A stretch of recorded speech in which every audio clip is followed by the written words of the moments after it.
What's going on, football fans? It's me, J.R. Clark, back again with another Pound for Pound ATL. This time I am joined, obviously not by my normal co-host, Jonathan Holder, but I am joined by Locked On Falcons' very own Aaron Freeman. Aaron, how are you doing today, sir? I'm doing great. Glad to be talking with you, JR.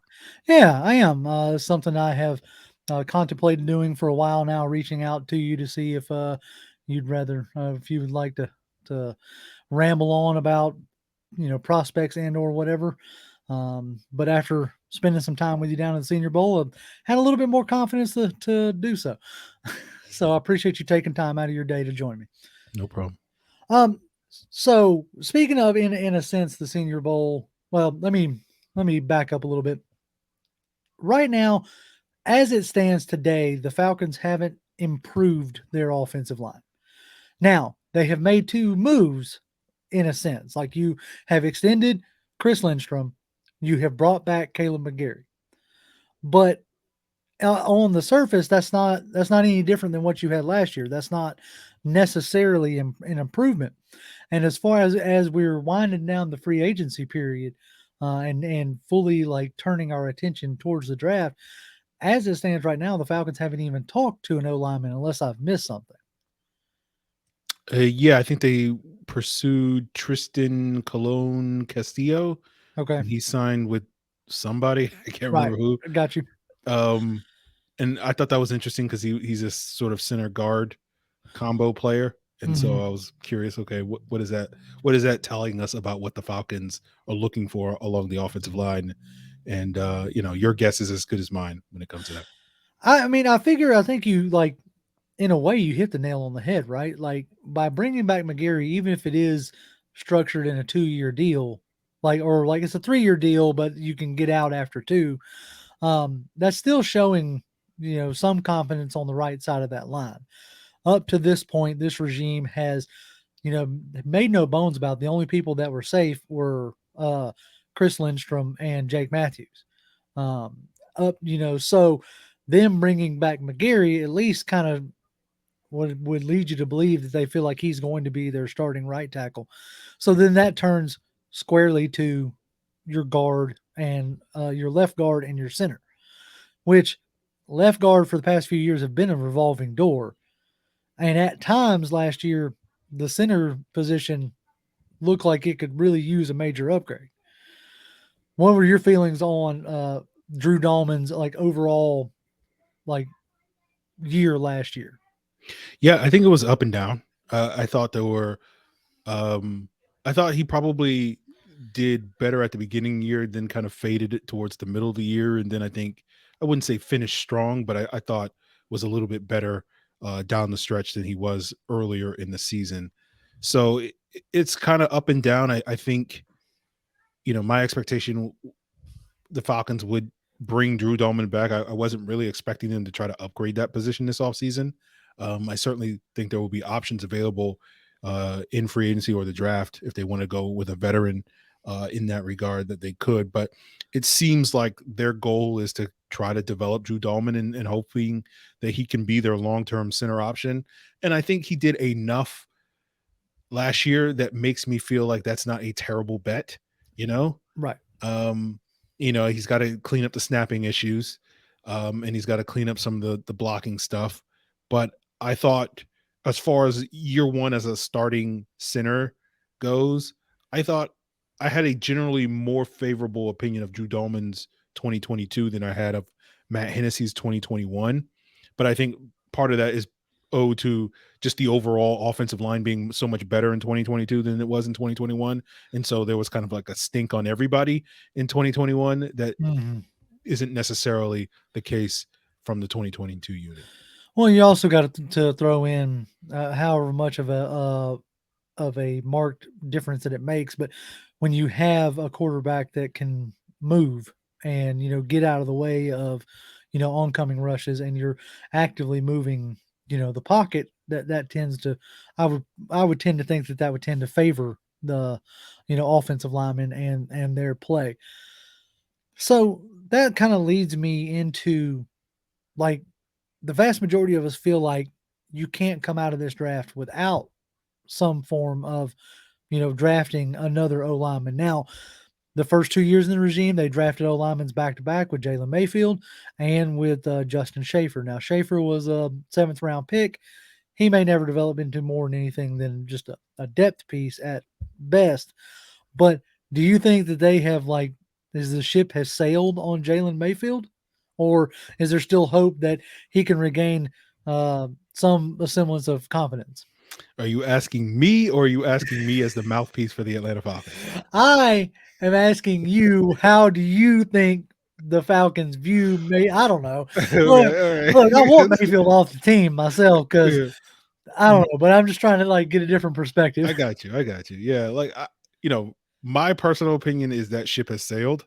Like Mm, I think you can still probably develop Mayfield into a decent backup, right. but I think if you're have any plans on him being a starter, you know, that is going to take one of the greatest turnarounds I've ever seen. I mean, I Um, trust like Ledford, but I don't even know if he could pull that off. Yeah.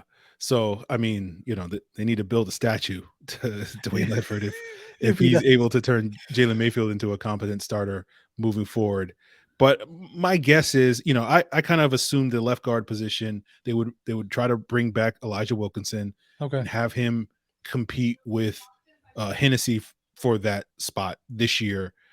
Maybe if they get an opportunity to draft another guy, maybe on day 3, another sort of developmental guy that they could throw in there that potentially could have some center guard versatility as well.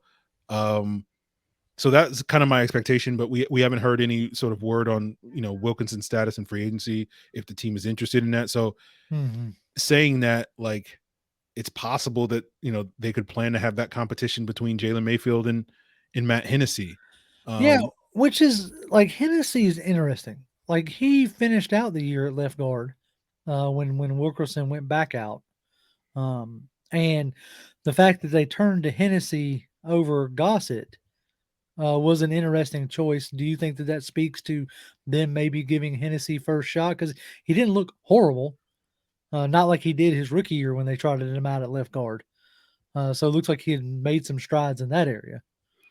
Yeah, I thought it was pretty telling. I can't remember which game it was, but it was maybe like the second game that Wilkinson was out, that Gossett had started the previous week, and then Hennessy started that next week, and it was like, oh, okay, like, and at that time, you know, Hennessy's rookie season, we saw a little bit of him as a guard, Hmm. and it was not pretty, and No, so I was highly skeptical of him stepping in for Wilkinson last year, and he played well in that, or reasonably well in that game, and I thought played reasonably well in the rest of the games that he played, um outside of the games he missed due to injury. So, like, I think that's another thing where we talk about Dwayne Ledford and the job that he did, that he basically took a guy that, in 2020 when we drafted him, I know there was a lot of talk about Hennessy potentially challenging for a starting spot at guard. And I always was of the mindset, like, he's a center only type of player. And trying him as a guard is probably not going to set him up for success. And to see him come around in his third year now, and be a pretty decent option as a starter, again, I think is a testament to Ledford. So I would sit here right now. Obviously, if the Falcons had to play a game this weekend, I would imagine Hennessy would be their starting left guard.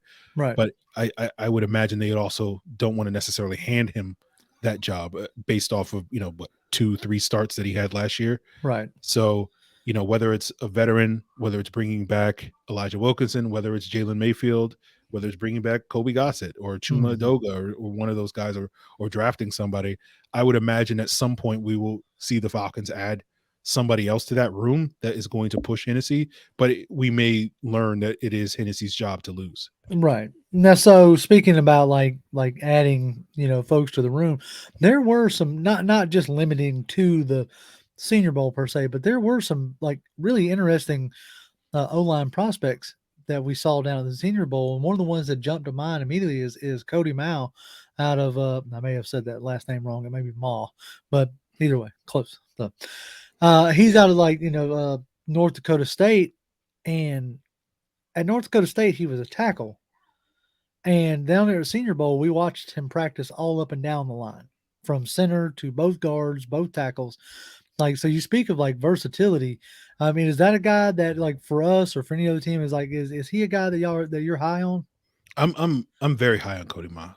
Uh, I'm going with Mock as his last name. That's what Okay. I'm gonna roll Hey, with. look, I'm gonna You follow know, you. I'm gonna follow your lead on that hey, one. look, I have history of like butchering names, so everybody we talked to at the Senior Bowl down in Mobile said it a different way. So we just this is the story I'm just got to sticking pick to. one and got to roll with it.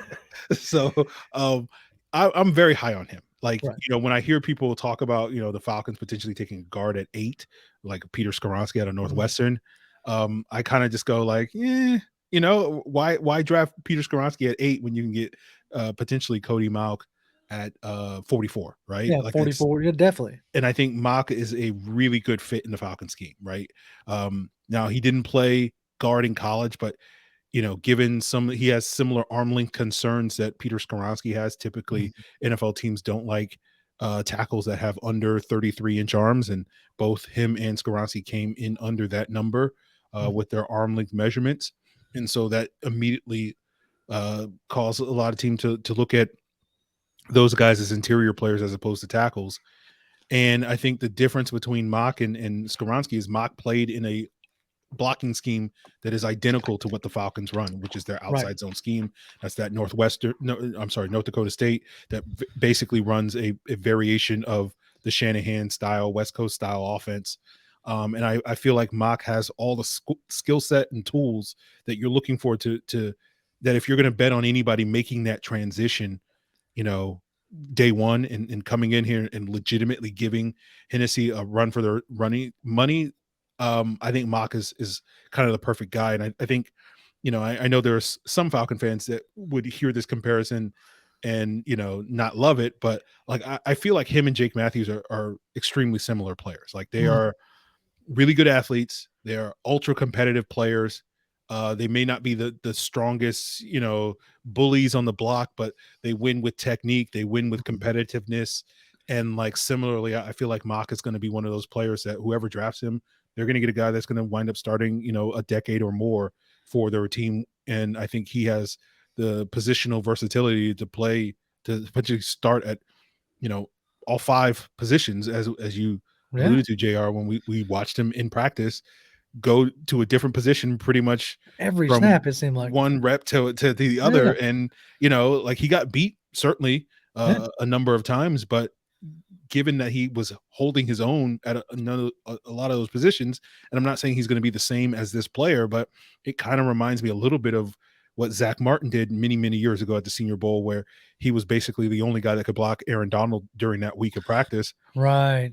But they were trying him at multiple positions that week, and you didn't watch him and being like, oh, this is hard for him. It seemed easy for him. So I'm a big fan of Cody Mauk.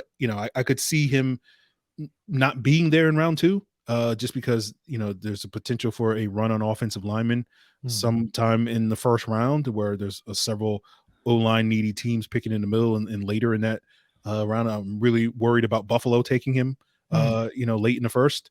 But if he's there, I think he would be a home run draft pick for the Falcons in round 2.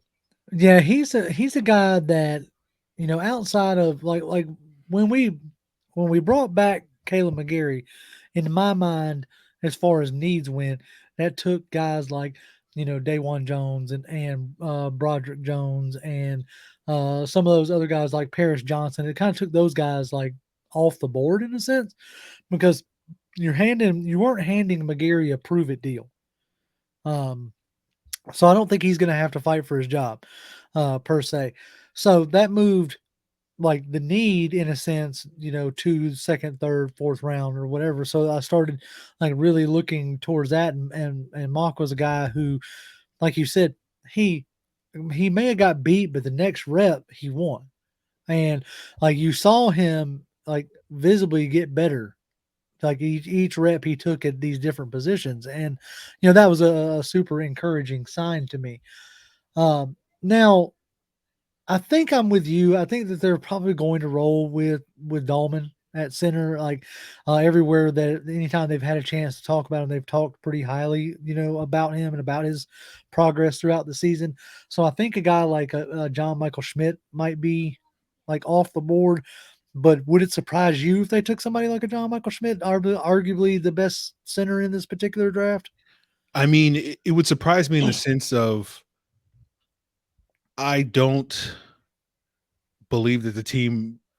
I think the team talks a big game about best player available. Is basically Right. what I'm saying. Okay, so you Right? think Like, that might be a little mirage? yeah, but like I think that would be a pick that is definitely the best player available because of the idea that you have an option at center, you know, Mm, already in Drew Dahlman, but John Michael Schmitz is better than Drew Dahlman. right. He's a better prospect and better player. And I had some concerns watching him at Minnesota, just because like I wasn't convinced that he was a guy that could hold up against size. Because the handful of times I saw him get tested against a true nose tackle, I saw some reps that I was like, I don't know about that. But Right. then as we saw down in Mobile, that was a non-issue for him during the practice week. And so he kind of erased that concern. So if, if the Falcons were to pull the trigger on him, somewhere on day 2 of the draft, I think he makes a ton of sense. Luke Whippler was another guy because I didn't have those same concerns watching the film, the Ohio State Center, Right. of him dealing with size, just because I saw him do a better job. Like you saw in the national title game against against Georgia, where like there was a couple of reps where he had one-on-ones against Jalen Carter, and it wasn't as if like he was getting dominated on those Right. reps. And so I thought I went into the Senior Bowl week having Whippler above Schmitz, on my personal center rankings. But I think both of those guys are great scheme fits. They're athletic enough to play in the outside zone scheme and make those reach blocks, make those second level blocks, which is critical when you're an interior player in You this got to scheme. be able to move. And so I think both of those players would arguably be upgrades over Drew Dahlman. I think both of those guys are definitive second round talents, top 50 type talents. While, obviously Dahlman was a 4th round pick that may have, could have been potentially, a 4th, 5th round sort of talent. So I think both of those guys are major upgrades. Another center I'd point out, just if the Falcons are looking for depth and maybe a more developmental guy is Ricky Stromberg from Mm, Arkansas. yeah. He's another guy that Arkansas runs a lot of outside zone stuff, so he's very comfortable in the scheme. He's a little bit bigger and burlier. I went back and watched him this past year against Alabama, watched him last year against Georgia to see how he handled, some size in the middle. And while I wouldn't sit here and tell you that, he didn't, he dominated those matchups. Very few people dominate matchups against those D lines, but I thought Right. he held his own against that, so that the one knock beyond Drew Dahlman's snapping issues that you have a concern with him is how does he handle size given how small he is. And I feel like Stromberg has the potential to be a step in the right direction. So that's kind of the key. If the Falcons do wind up drafting a center, not only do they draft a guy that, can snap the ball, but also a guy that can, do a better job against the Vita Veas and Derek Browns of the world that they're going to be facing probably on a regular basis, moving forward. So I think all 3 of those guys kind of check those boxes. So I think all 3 of those guys, if the Falcons do decide to take a center in this draft, would be great picks for the Falcons. Yeah, I tend to agree. Like, I think Stromberg almost ends up as a forgotten man. I know, like a year or two back, like he was considered one of the best centers in the country, and then it seems like he's just been like lost in the shuffle. A name that I was watching yesterday and a little bit today that's kind of like piqued my interest was Juice Scruggs, the center out of Penn State, and the reason why I kind of keyed in on him a lot like last year, like the Falcons drafted a lot of players out of the Senior Bowl. Well, this year they coached the Shrine Bowl or the Shrine Game, however you want to Mm-hmm. say that. And he was the center that they coached. And talking with Daniel Flick the other day, he brought up something that I probably heard but has like just got lost in the shuffle, is that these coaches in that game they handpicked their roster. So this was a guy that they wanted to work with, and they wanted to spend a couple days coaching. So that piqued my interest a little bit. Have you had a chance to watch any of Scruggs' tape? Yeah, I like Struggs. I probably don't like him as much as the 3 guys I mentioned, but I do Right. think he does make sense. He did play both center and guard in the Shrine Bowl game, and I'm assuming during the practice week got reps at both of those spots. I think watching Scruggs, to me, he's a guy that I think as a developmental backup that has that center guard versatility, right? He can come in and be a guy that can play all three of the interior spots, and I think eventually can turn into a capable starter. I don't know if I see him as a high level starter, but I feel like, in this league, there's 160 guys that need to start on the offensive line, and there aren't 160 good offensive linemen. No, there's really not. It's usually like, it's like 80 good offensive linemen, and then there's like 40 that are just like, okay, you're not gonna you're not gonna be a total train wreck out there. And then there's like 40 guys where you're like, you're Jalen get Mayfield. rid of that guy. I think Drew Scruggs is probably going to be in that middle group of like, I got you. If he's your fourth or fifth best guy on your starting line, you're fine. But if he's more than that, like, then you probably have some major issues on your offensive line. Yeah, my concern is like, definitely if Scruggs is one of your better O-lineman, maybe it was you that had that comparison talking about, or maybe I heard that somewhere else talking about, if this guy is your best, then you got a problem, and if Scruggs is your best, then I would definitely, after what film I have been able to watch, he doesn't seem to hold the point of attack very well. Like, he reaches okay, and as long as he keeps his pad level down, he drives all right. But just asking him to straight, take a bull rush to the chest, he didn't seem to anchor as good. But it was just like, he was a name that I was interested in because handpicked at the Shrine Bowl. So he was somebody that I wanted to look at some. One other guy that I want to ask you about, and then we'll move in whichever direction you might want to go, is have you had a chance to look at, like, he was down there at the Senior Bowl. I've enjoyed his tape, but especially after Strange got drafted out of Chattanooga last year. But I think it's Cole Strange. Was that anyway? Yeah. Which was Curtis McClendon, another offensive lineman out of Chattanooga. Seemed to move well.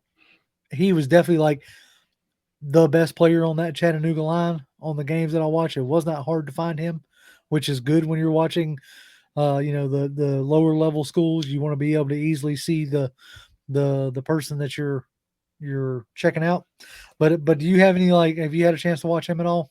Yes. McClendon Curtis. Oh, did I say it? Yeah, but it's fine because everybody calls him Curtis McClendon because like, Curtis is a first name. Yeah, yes. His first name is McClendon and his last name is Curtis. It makes no sense because I remember seeing it on the Senior Bowl roster and I'm like, did they put this backwards? And then I had to look it up on my phone. Like, no, it's actually McClendon Curtis. Wow. But yeah, I think Curtis. Let's call him Curtis McClendon myself. I think him there you go. I liked what I saw at the Senior Bowl. Right. I thought he was very competitive. He's got great size. He's got great length. He moves well for his size. Yeah, it was something I thought as well. My issue with him, and it's not really an issue, I think you can easily spin it as a strength, is like, I'm not sure if he's a tackle or a guard, right? Like, when I watch him from an athletic standpoint, I'm like, yeah, he's not a superstar athlete, right? So your natural inclination is, okay, maybe we can hide him as a guard. Right. But I feel like because of how big and long he is, that he might be better served playing as a tackle, where he can kind of use that size to kind of, to his advantage a little bit more against smaller defensive ends than he would against, D tackles that are basically the same size as him. So, like, he's a player I'm a fan of. I don't know, like, this class is interesting because it feels like there's a lot of good centers in this draft class. There's a lot of good tackles in this draft class. I don't know how many great guards kind of fit in terms of what the Falcons are looking for. There's a lot of, like, if the Falcons were sort of a gap or power scheme, there's a lot of guys out there that I think really fit that scheme well. But in terms of guys that are like, I've seen these guys, play guard and can fit well in an outside zone scheme, I don't know how many of those guys I've seen. And I think Curtis is one of the guys that I think can probably function in the Falcon scheme. I don't know if he'll excel in the scheme, but I feel like, he's definitely a better option than, Jalen Mayfield and Justin Schaefer in that regard. But again, that's not necessarily a super, super high bar. And yeah, I was about to say, you're not taking a home run swing But I do there. like him as a player that like you can draft him with the idea of like he can be a very versatile backup for you. And I think Dwayne Ledford can probably get the most out of him so that he can also be one of those kind of mid-tier starters for you that, you know, can go out there and play solid football for you, Mhm. but you may not necessarily look at him as a, oh, he's one of our better offensive linemen. Right. Yeah. Like there's guys like we haven't necessarily talked about. Like, do you think like Osiris Torrance? I haven't done a lot of work on him. I know that he is one of like the higher like end guards. Do you think that that guy's like worth like an eighth overall pick if they don't end up bringing? I can't see them drafting a guard at 8, but they took a tight end at 4, so I Mhm. can't really count it out. You know? Yeah, Torrance is a good player, but again, he's one of those players I don't know if he really fits the Falcons scheme a lot. Right. Like you want to put him in a scheme where he can just kind of, you know, just be a power blocker, you know, Mm, given his size 345. I don't know if he's good enough to be a top 10 pick as a guard, right? When you're drafting a guard that high, right? When you think about the successful guards that have been taken that high, you have Quentin Nelson, who I think was like the 6th overall pick in his right. draft. You have Brandon Scherf, who I think was like the 4th or 5th overall pick Right. in his draft. That's kind of it. And like, you know, Nelson's arguably the best left guard in football, and Scherf is probably one of the 3 to 5 best right guards in football. And while I think Torrance is going to be a solid pro, I don't really see him as that caliber The of a best. guard. Yeah, Right. like a guy that's going to be one of the best at his position group. And so like that to me is more a guy that you take maybe in the latter part of round 1 because you know you're going to get a solid to good starter, but you're probably not going to get a guy that is going to be, you know, the best at his position and a perennial Pro Bowl type of player. So, you know, 8 feels like a little bit of a reach, not to mention, you know, a little bit of a questionable scheme fit. But I do think probably the team that winds up picking him probably in late first round, team like Mhm. Jacksonville or Buffalo, is going to get a really good player from him. Is Dwayne Ledford the new Tom Cable? What do you mean by that? Like, okay, all those years up in Seattle, like Seattle just handed Tom Cable like ex basketball players and um like half baked rugby stars and asked them to convert them into like offensive linemen, and he did for like varying success. Like, and then like I think he ended his career what out there in Oakland at the time with the Raiders, doing pretty much the same deal. And I kind of feel like we're putting a good bit on like Ledford to, hey, take these guys who may not be all that great and like see what you can turn them into. So I don't know. I was just throwing it out there if you thought maybe Dwayne Ledford was this generation's Tom Cable. I mean, I get where you're coming from on that. You know, Tom Cable, I think, was often vilified for the work that he did in Seattle. Well, I mean, they didn't give him anything to work Yeah, with. you know, so I would like to believe that Ledford is probably going to have a much more positive reputation. Oh, who was the O-line guy out in Washington? Oh, Uh, Bill Callahan, is that who that's you're it, talking? Yeah, Callahan. Very extremely well respected. yeah, All right, fine.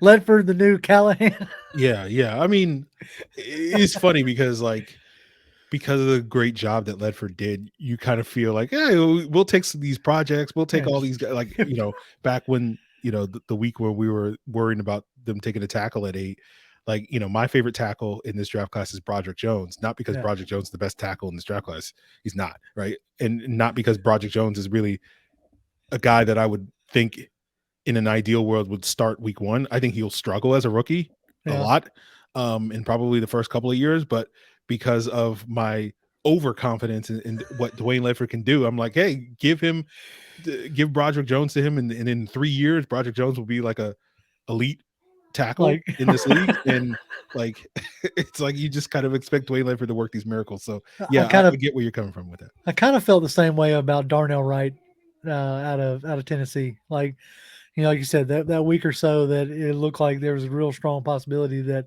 we may take a tackle at 8. I was like, I don't know, man. Darnell Wright, he did real good against like, BJ Ojolari and Will Anderson and, everybody else that they got thrown at him in the SEC. And, but yeah, I don't think he'll be great right off the rip.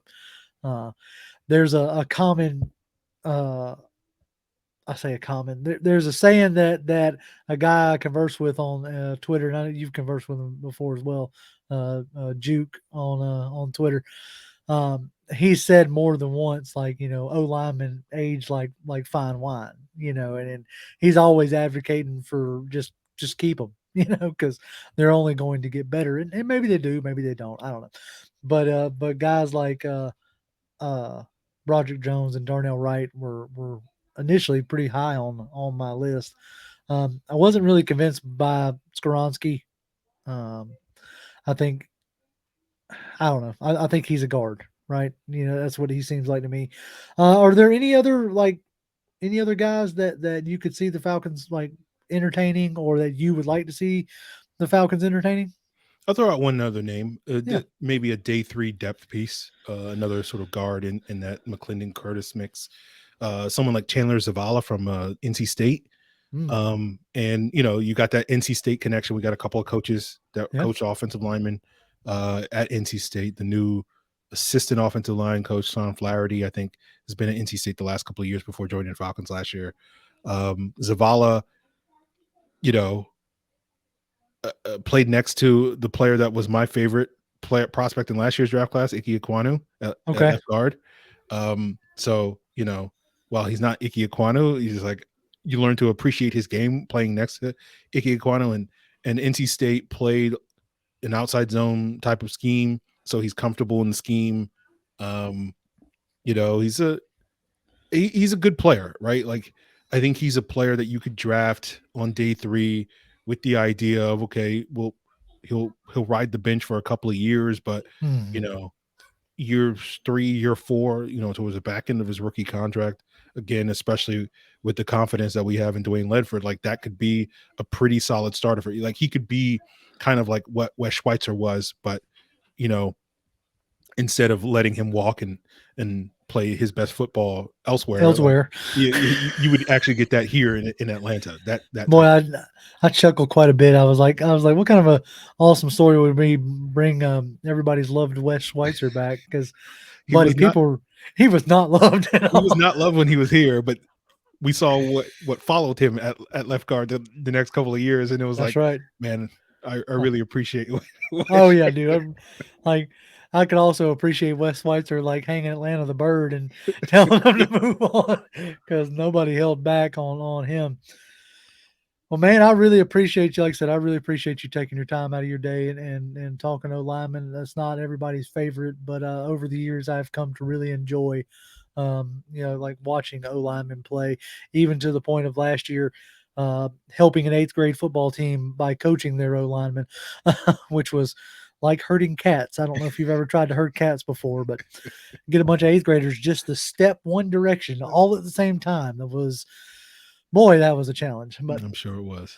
As for the folks who don't know who you are, which I couldn't imagine anybody at this joint. If you're watching me, you've got to know who Aaron is. But if you would like to tell the folks where they can find you. Yeah, you can find me every day on the Locked On Falcons podcast, free and available on YouTube and pretty much wherever else you get your podcast.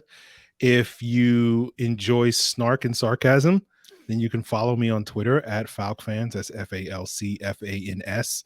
I have tended to take a step back from Twitter over the last week or two, just because of, don't enjoy seeing people, argue with each other all day long about things. So we'll see if, cooler heads prevail and I can start tweeting a little bit more in the coming weeks. But yeah, that's where you guys can find me.